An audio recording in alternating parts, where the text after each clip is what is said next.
Who would have thought that the best part of a Mandalorian Season 3 set would be the return of Jar Jar Binks? Or at least the actor, technically. Yeah, that makes sense, yeah.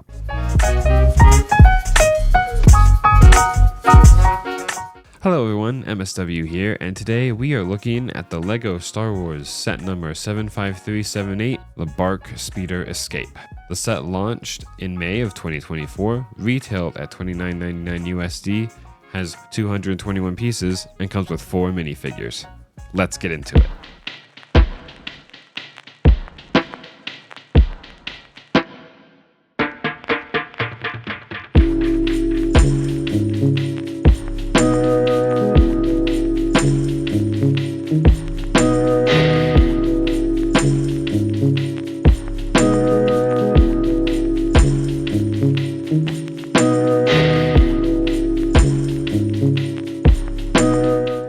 Starting off with the set, we have the usual bags, instructions, and sadly stickers.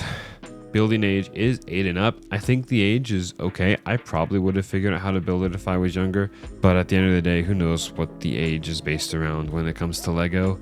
Overall, the build went fine. The only annoying piece that I was finding was the skate parts on the side kept falling off or being moved.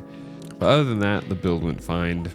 There was just use of snot building, which made the speeder look a little nicer. And there was also a lamp.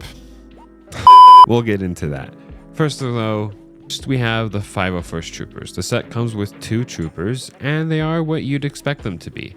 The body is the same familiar body we've seen from both the 501st Troopers of the Battle Pack in 2020 and the 332nd Troopers from the 332nd Troopers Battle Pack.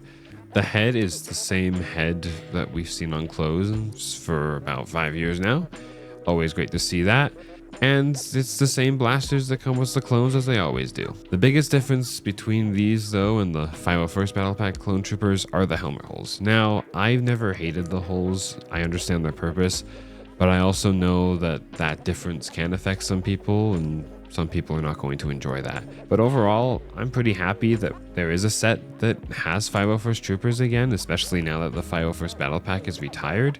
It's nice that there's still a way to get these troopers without having to spend who knows how much money at this point. Next up, we have Grogu. He's another figure that exists in this set. Look, I know that he needs to be in this set. He's part of the scene and it makes sense. And when he was first introduced in Mandalorian, I was super excited to get a minifigure of him when he first released in the Razor Crest set. But now, he's a pretty common minifigure. He comes in a microfighter, he comes in this set, he comes in the Naboo Starfighter. And so, it's not as fun anymore to get him. That is not to say that the figure needs to make any changes or anything. He's got a tiny head, he's got a tiny body. It's Grogu. Not really sure what else to say. He's there because he's there. Lastly, we have Jar Jar. Lastly, we have Keller and Beck. And honestly, this is probably my favorite minifigure out of the whole set. And there's quite a few reasons for that. First of all, as much as the character Jar Jar is not great, I was super happy to see the actor come back and be this awesome badass Jedi in Star Wars. And so seeing him in the set just makes me more excited. And on top of that, the figure is just super cool. A Jedi with 2 lightsabers is always awesome. And I am in love with the gold accents on his torso. It's just another awesome Jedi to add to the collection if you collect those figures, and I think this one is just a standout compared to everything else we get in the set. Moving on, we have the build. Getting out of the way, we have a lamp. It's a lamp. It's a nice lamp, but it's a lamp. And sadly, still the closest thing we've got to a Coruscant Jedi Temple set that LEGO has given us. Oh, we really want that set, don't we? Next, we have Grogu's crib. It's nice to see the crib built. It's kind of an iconic part of Grogu up until Mando Season 3. And to be able to buy the crib in a set is a really nice touch, especially because the advent calendar that included it first is no longer available. That said, there's one annoyance I have with the crib. It's mainly the stand. When it's on the little clear piece to make it seem like it's hovering, it doesn't stand up very well, especially if you're trying to put it on Lego Studge, which is annoying, but it is what it is. What is nice is that it does fit perfectly into the speeder. And boy, do we have a speeder. The speeder is overall pretty nice. The stickers are a little annoying, but the shape is what you'd expect from a Barc speeder. It's got a nice cockpit with handles for the driver to sit in and hold. And the side strut for the crib is, though a little big, is nice to have, and it's a fun play feature, especially for the scene. There are of course stud shooters on the front, gotta have some play features there. And the swoosh factor is a solid 8 out of 10. It could be a little better if maybe the speeder wasn't as bulky with the side cart, but it is still a lot better than the other build's swoosh factor in this set. I think the one part of the speeder I do find a little odd is the studs that are on the sides of the seat. I'm not sure if they're trying to add detail using the studs, but it just feels a little unfinished. But at the end of the day, it's nothing horrible. Overall, I think I like this set, but maybe for the wrong reasons?